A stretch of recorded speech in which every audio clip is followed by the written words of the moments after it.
안녕하세요, 다올드입니다. 오늘 파이네트코에서 중요한 공지가 발표가 되었습니다. 파이앱의 메인 화면과 공식 홈페이지 블로그에서 관련 내용을 직접 확인하실 수 있는데요. 주요 내용만 간단히 살펴보도록 하겠습니다. 타이틀을 보시면요, 메인넷 지갑 활성화를 통한 파이 메인넷 생태계 접근성 확대라고 하고 있습니다. 이번 공지에서 핵심은 바로 KYC를 완료한 파이오니어가 이제 마이그레이션을 기다리지 않고도 메인넷 지갑을 직접 활성화할 수 있게 되었다라는 점이고요. 이로써 메인넷 참여의 가장 큰 장벽 중 하나가 해소가 되었고, 더 많은 파이오니어들이 메인넷 생태계에 빠르게 편입될 수 있는 길이 열린 셈이다 라고 얘기를 하고 있습니다. 우리가 기존에 KYC를 통과한 후에도 마이그레이션을 기다리는 기간이 필요했었습니다. 이 마이그레이션 절차가 매우 중요한 이유는요, 테스트넷에서 생성이 되었던 파이 지갑이 활성화가 되어서 실제로 메인넷 블록체인에서 사용 가능해지기 위해서는 마이그레이션 완료가 필수였기 때문이고요. 그런데 문제점은 이 파이 마이그레이션 속도는 일정하지 않고요. 운이 좋다면 빠르게 마이그레이션을 받을 수 있겠지만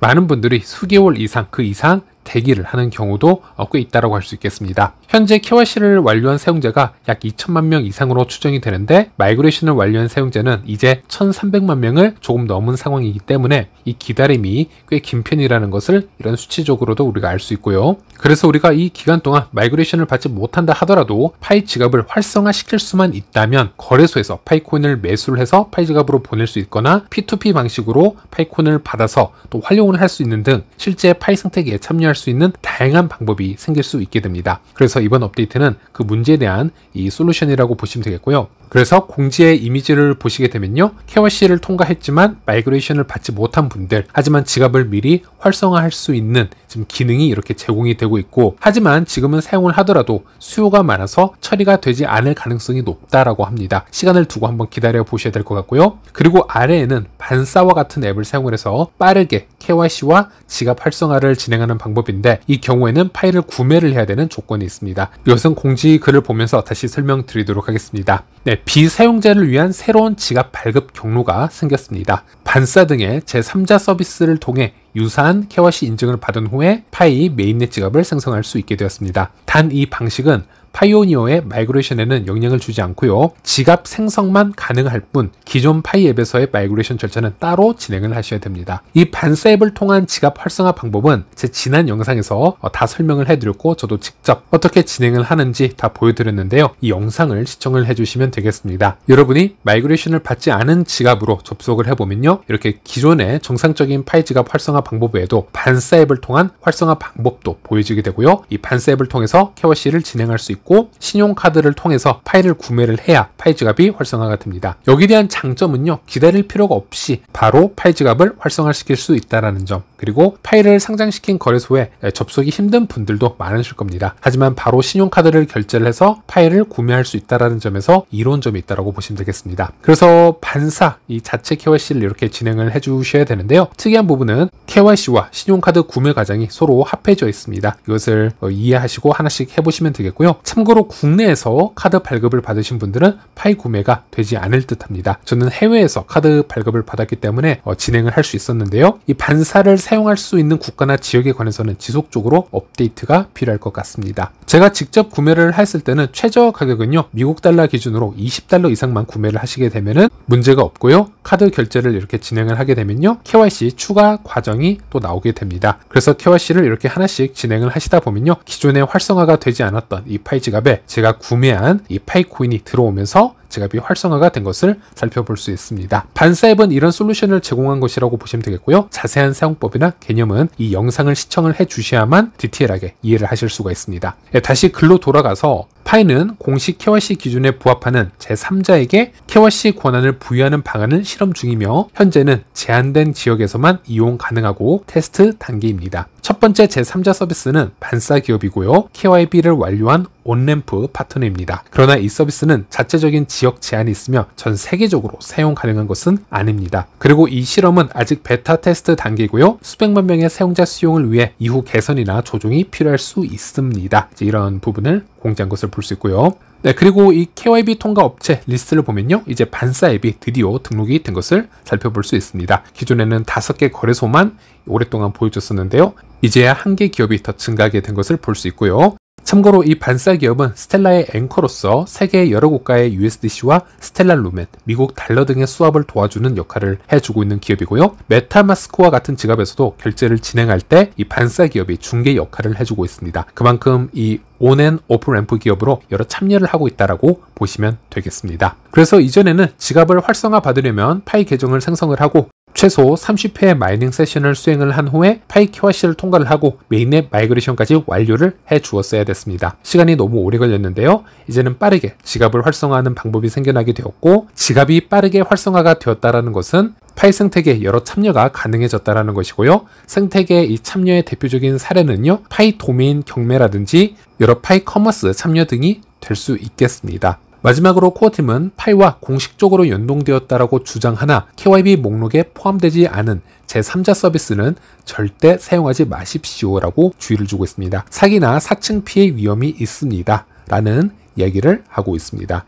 네, 그리고 이번엔 이슈를 잠시 바꿔서요. 이번에 OKX 거래소 그리고 파이가 미국에서 어떤 거래소에서 가장 크게 거래를 진행을 해 나갈까, 여기에 대해서도 한번 이야기를 해보려고 합니다. 그리고 기억하시는 분들도 많으시겠지만 지난 3월 말에 이 KYB 페이지가 잠시 업데이트가 되면서 웹 3.0 지갑 부분에 OKX 지갑이 잠시 보였던 이슈 모두 아실 거라고 봅니다. 참고로 OKX는 거래소뿐만이 아니고 뷰스탁형 지갑 기능도 제공을 해주고 있습니다. 이 OKX 거래소에 대해서 잠시 우리가 살펴보자면요. 일단 니콜라스 코칼리스가 X 공식 계정을 한번 가보시면요. 이 니콜라스가 팔로우하는 계정들을 우리가 살펴볼 수 있습니다. 여기서 딱 3개의 거래소를 팔로우를 하고 있는데요. 하나는 코인베이스이고 또 하나는 크라켄 거래소, 그리고 나머지 하나가 바로 OK코인 거래소가 되겠습니다. 이 3개 거래소 모두 미국에 본사를 둔 미국 거래소의 특징을 가지고 있습니다. 그런데 이 OK코인 거래소가 이제는 OKX 거래소로 통합이 됩니다. 그래서 이 OK코인 홈페이지를 가보시면요. OK코인 거래소는 OKX 거래소로 리브랜딩 중이다, 이런 얘기가 있고, OK코인 거래소는 미국 41개 주에서 고객들에게 서비스를 제공을 해왔는데 이제 전 세계적으로 인정받는 OKX 브랜드를 미국 시장에 도입하게 돼서 기쁘게 생각을 합니다. 이런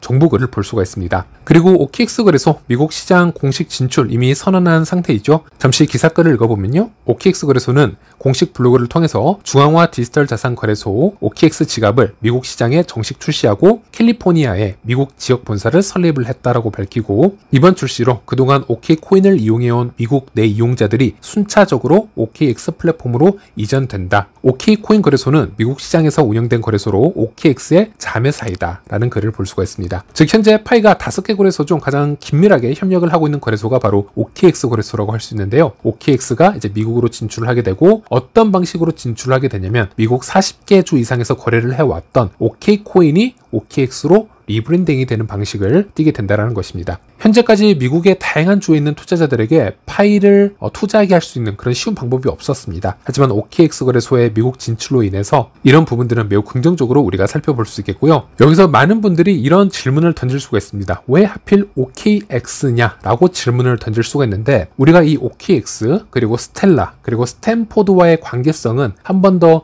짚고 넘어갈 필요가 있겠습니다. 이 부분은 수년 전부터 이어져 왔던 부분이고요. 그리고 이 OK코인 거래소 관련해서는 제가 3년 전 영상에서 한번 다루어 드린 적이 있었습니다. 2022년 2월로 넘어가서요. OK코인은 미국 내 최초로 스텔라 네트워크 기반의 USDC 입출금을 지원하는 거래소가 되었다, 이런 이제 공지가 나오고 이런 프로모션이 나왔었는데요. 중요한 건 이 시기가 상당히 의문점이 있는 시기였다라는 겁니다. 그 당시 조 바이든 행정부가 그해 2월에 암호화폐 관련 규제 발표를 내어놓기 바로 직전이었고, 또 연준에서 이 CBDC와 스테이블 코인 관련 보고서를 내어놓는 시기였기 때문에 상당히 이 암호화폐 프로젝트로서는 리스크가 있는 시기였고, 거래소 입장에서도 어떤 발표를 하기에 리스크가 있는 시기였는데, 당시 이 OK코인 거래소는 미국 40개 주가 넘는 곳에서 라이센스를 취득하고 거래를 지원하고 있는 대형 거래소였는데요. 스텔라 기반의 USDC 통합을 대대적으로 온라인에서 홍보를 했던 이 OK코인 거래소를 보면서 꽤 의아했던 그런 분위기들이 존재했었습니다. 스테이블코인의 적대적인 스탠스를 보여왔던 미 정부와 달리 실질적으로 이 스텔라와 USDC라는 친미 성향이 강한 자산과 이런 네트워크는 암묵적으로 허용이 되고 있는 것이 아니냐, 이런 얘기가 나왔던 시기라고 보시면 되겠고, 그 중심에 서 있던 OK코인 거래소가 이제는 OKX 거래소로 리브랜딩을 준비 중이다, 이렇게 보시면 되겠습니다. 수년 동안 제 영상을 통해서 설명을 해드렸지만은 파이코어 팀은 미국 규제에 대해서 엄청나게 민감한 모습을 보이고 있는 것 다들 아실 겁니다. 특히 니콜라스와 코어 팀의 대화를 보면요, 이 파이가 SEC 증권법에 휘말리지 않기 위해서 극단적으로 여러 노력을 해왔다는 것을 볼 수 있었는데요. 당시 SEC 의장으로 게리 겐슬러가 있었을 당시에는 리플은 물론이고요, 비트코인을 제외한 모든 알트코인들이 이 증권 시비에 걸릴 수 있는 그런 타겟팅이 되었기 때문에 그런 분위기가 만들어졌다라고 보시면 되겠습니다. 그리고 어찌 보면 파이 네트워크가 매우 독특한 개발 방식을 추구해 왔던 것을 한번 보면요, SEC가 내세운 하위 테스트라고 하죠. 4가지 기준을 비추어서 그 코인이 증권이냐 아니냐, 이런 것을 구분할 수 있는 테스트라고 할 수 있는데, 이런 것에 휘말리지 않기 위해서 매우 독특한 방식을 추구를 해왔습니다. 예를 들어 파이는 ICO를 진행하지 않았고요, 코인 홀더들이나 커뮤니티에게 직접적인 가격을 한 번도 얘기를 한 적이 없었습니다. 코어 팀이 커뮤니티에게 어떤 특정 가격을 언급을 하거나 가격 상승을 위해서 어떤 행위를 하게 되면요, 이것은 증권법에 휘말리게 되죠. 또 커뮤니티에게 어떤 투자 기대감을 심어줘서도 안 되고요, 또 코인을 절대 판매해서도 안 되고, 이런 규칙을 지켜왔던 것을 볼 수 있는데, 마찬가지로 파이코인을 거래소에 상장을 하고 가장 큰 시장인 미국에 진출을 함에 있어서도 여러가지 리스크를 피하고자 정말 많은 옵션을 생각을 했을 거라 봅니다. 가장 친미적인 방법, 그리고 미국의 규제를 따르는 안전한 거래소에 파이를 상장하려는 모습이 이런 곳에서 보여지는 게 아닌가, 이런 말씀을 드려보고 싶고요. 그리고 이 OKX 거래소는 미국 스탠포드대 FDCI 회원 중 하나로 지금 등록이 되어 있습니다. 이곳에는 스텔라도 같은 회원이라고 보시면 되겠고요. 그리고 파이와 스텔라는 스탠포드대 제휴 기업 중 또 하나로 이렇게 등록이 되어 있습니다. 그래서 다 같은 라인에 있다고 보시면 되겠고, 파이가 여기에 있는 이유는 바로 파이의 개발자가 스탠포드대 박사 출신이기 때문에 이 밀접한 영향이 있습니다. 그리고 스텔라와 스탠포드대가 이렇게 또 밀접한 영향이 있는 이유로는요, 이 스탠포드대 데이비드 마지에르 교수가 바로 이 스텔라 합의 알고리즘을 창시한 사람이고요, 현재 스텔라 기술 고문으로 있기도 합니다. 그리고 당연히 파이는 스텔라의 합의 알고리즘을 바탕으로 출시가 되었기 때문에 이 마지에르 교수의 영향이 파이 개발자인 니콜라스에게도 영향이 주었음은 당연한 부분이기도 합니다. 이것은 스탠포드대 신문에 실리기도 했었습니다. 그래서 마지막으로 정리를 좀 해보자면, 파이가 상장이 된 이 OKX 거래소가 이번에 미국에 진출을 하게 되는데요, 이것은 이미 니콜라스가 수년 전부터 그림을 그려온 부분이 아닌가, 이렇게 예상을 해볼 수 있겠습니다. 미국의 증권법이 매우 까다롭기 때문에 어설픈 로컬 거래소나 중국 자본이 크게 들어간 거래소보다는 코인베이스, 크라켄, OK코인 거래소와 같은 안전한 거래소를 타겟팅했을 것이고요. 특히 OK코인 거래소와 OKX는 자매 기업이었기 때문에 스탠포드와 또 스텔라를 통해서 더 많은 연관관계가 있었고요. 그래서 코어팀은 더 가깝게 이 OKX 거래소와 협력을 했을 것으로 분석을 해볼 수 있겠습니다. 그리고 바이낸스 같은 경우는 당시 미국 시장에서 잠시 물러나야 되는 큰 이슈가 있었습니다. 그래서 이런 부분까지도 종합을 해보았을 때 니콜라스의 경우에는 이 미국 시장에서는 철저하게 미국 규제에 순응하는 거래소를 리스트를 삼았을 거라고 보고 있고요. 마지막으로 OKX 거래소 사용 방법이나 이곳에서 파이코인을 전송하는 방법은 제 지난 영상들을 통해서 모두 정리를 해 놓았기 때문에 이 정보가 필요하신 분들은 이 영상을 확인해 주시길 바라겠습니다. 네, 이번 영상은 여기까지 하도록 하겠고요. 다음 영상에서 다시 찾아뵙도록 하겠습니다. 모두 좋은 주말 하루 보내시길 바랍니다. 시청해 주셔서 감사합니다.